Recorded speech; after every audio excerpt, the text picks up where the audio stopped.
Have you ever promised yourself that today would be different? You tell yourself, tonight, after work, I am definitely going to study English for 1 hour. You mean it. You really want to do it. But then, evening comes. You walk through the door, you sit on the couch, and suddenly that motivation is completely gone. You pick up your phone, you scroll for hours, and then you go to sleep feeling guilty. Why does this happen? Are you lazy? Is something wrong with you? The answer is no. There is a hidden energy source in your brain that is running empty, and until you understand how to refill it, you will stay stuck in this cycle forever. Hello everyone. Today we are going deep into the science of why we fail at our goals, and more importantly, how we can actually succeed. We are going to break down the groundbreaking concepts from the book Willpower, Rediscovering the Greatest Human Strength by Roy Baumeister. I'm going to explain exactly how your brain works, why studying feels easy on some days and impossible on others, and how you can hack your own biology to finally master English. We aren't just looking for motivation today, we are looking for the biological truth about self-control. The nature of willpower. Let's start with the basics. What actually is willpower? For a long time, society told us that willpower was a part of your character. You were either born a strong, disciplined person, or you were born weak and lazy. If you couldn't stick to a diet or study a language, it was a personality flaw. But the research in this book tells us something very different. Willpower isn't a virtue, it is a biological function. The author makes a brilliant comparison. Willpower is like a muscle. Think about your bicep. If you go to the gym and lift a heavy weight once, you can do it. If you lift it 10 times, you can do it. But if I ask you to lift that heavy weight 100 times without stopping, what happens? Your muscle fails. Not because you are a weak person, but because the muscle is exhausted. It has run out of fuel. Your brain works exactly the same way.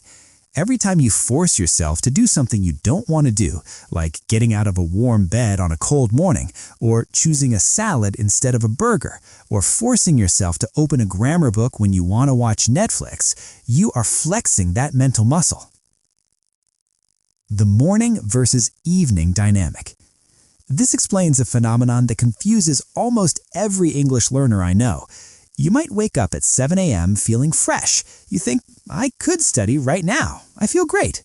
But by 7 p.m., after a long day of work, traffic, and dealing with family, your brain refuses to cooperate. This is because you start your day with a full tank of willpower. But as you go through the day, you're slowly leaking fuel.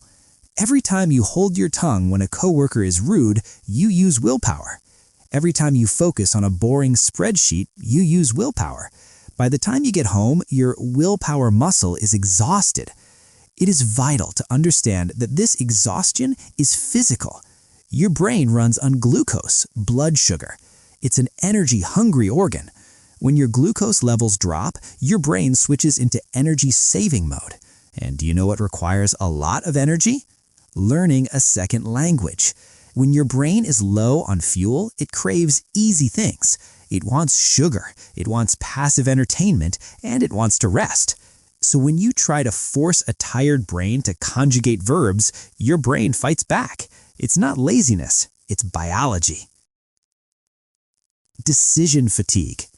Now let's talk about the silent killer of your English progress. It's a concept called decision fatigue. This is perhaps the most fascinating part of the book. We tend to think that only hard work drains us, but actually, simply making choices drains your battery just as fast. Imagine your brain is a computer processor. Every time you have to make a decision, even a tiny one, it uses processing power. What should I wear today? Click, energy used. Should I answer this email now or later? Click, energy used. What should I have for lunch? Click, energy used. By the time you sit down to study English, if you haven't planned ahead, you are faced with a massive wall of decisions. Which book should I use? Should I watch a video or read? Which topic should I study? If you spend 10 minutes just deciding what to do, you have already wasted your prime mental energy. This is often why we see titles online like The Psychology of Self-Discipline, and they all point to the same thing. Successful people remove decisions from their lives. There was a famous study mentioned regarding judges in a court. These are professional, highly trained people dedicated to being fair. The study found that prisoners were much more likely to be granted parole freedom early in the morning. If their case was heard late in the afternoon, the judges were much more likely to deny parole and keep them in prison. Why? Were the judges meaner in the afternoon? No, they were suffering from decision fatigue. When the brain is tired, the safest, easiest option is to change nothing. Saying no is easier than the complex thinking required to say yes. If a judge, a professional decision maker, cannot overcome a tired brain, how can you expect yourself to learn complex grammar when you're exhausted? The shame cycle. This brings us to the most dangerous trap, the shame cycle. Let's look at a typical scenario. You promised yourself you would study. You had a hard day. You get home, you're tired, and you fail to study. You watch TV instead. Immediately, you start to beat yourself up. You think, I'm useless. I'm never going to be fluent. I have no discipline. Here is the twist. Feeling guilty actually drains your willpower even more. Stress is a high-energy emotion. When you stress about not studying, you are burning the very fuel you need to study. It creates a downward spiral. You feel bad, so you have less energy. Because you have less energy, you fail again tomorrow. Because you fail, you feel worse. We need to break this cycle.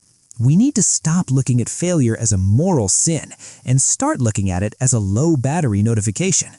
When your phone battery is red, you don't yell at the phone, you plug it in. You need to treat yourself with the same logic. So how do we fix this? How do we build this muscle so we can actually reach the English glow we are aiming for? The book offers practical solutions that we can apply specifically to language learning. 1. Manage your biology. First, you must treat your body like the engine it is.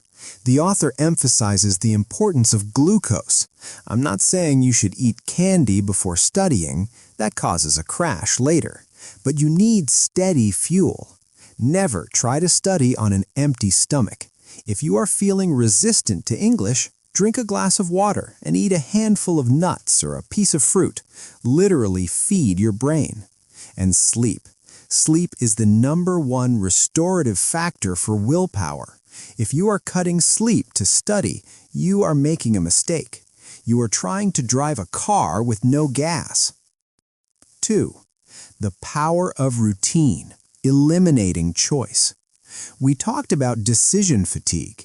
The antidote to decision fatigue is routine. You need to become boring to become successful. Don't ask yourself every day, when should I study? Decide it once. I study at 7:30 a.m. That's it. The decision is made. Don't ask, what should I study? Create a plan on Sunday for the whole week.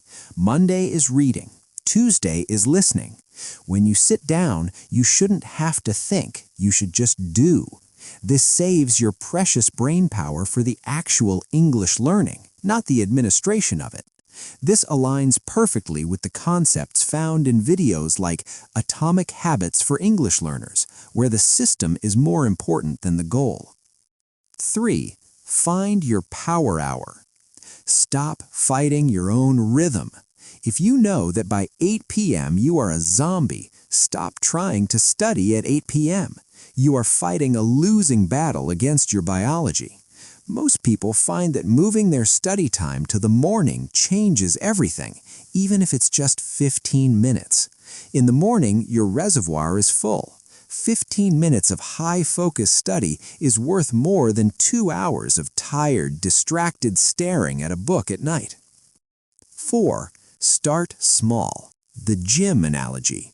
Remember, willpower is a muscle. If you have never been to the gym, you don't try to lift 100 kilograms. You start with 2 kilograms. If you currently study 0 minutes a day, do not try to do an hour. You will burn out your muscle in 2 days. Start with 5 minutes. Prove to your brain that you can keep a promise.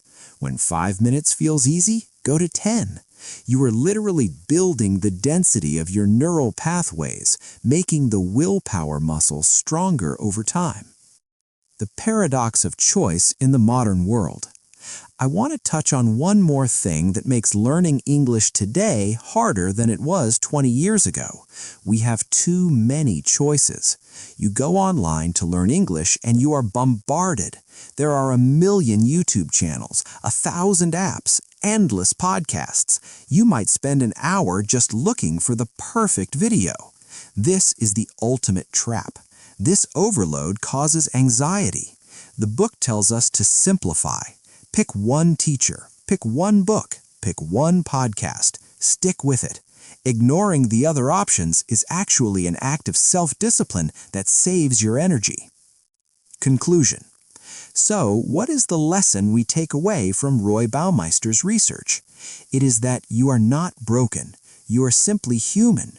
Your supply of self-discipline is limited, finite, and biological. It gets used up by stress, by work, and by making decisions. If you want to achieve fluency, you have to stop fighting against your nature and start working with it. Feed your brain, sleep, make fewer decisions, create a routine, and most importantly, forgive yourself when you fail. If you miss a day, it doesn't mean you're a failure. It just means your battery died. Recharge it and start again tomorrow. That is how you build true strength. That is how you go from struggling to succeeding. Outro. Thank you so much for listening to this deep dive into the science of success. I hope this helps you look at your study habits in a completely new light.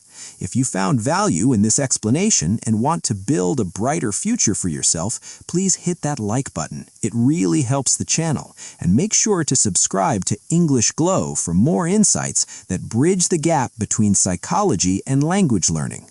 Keep glowing, and I'll see you in the next video.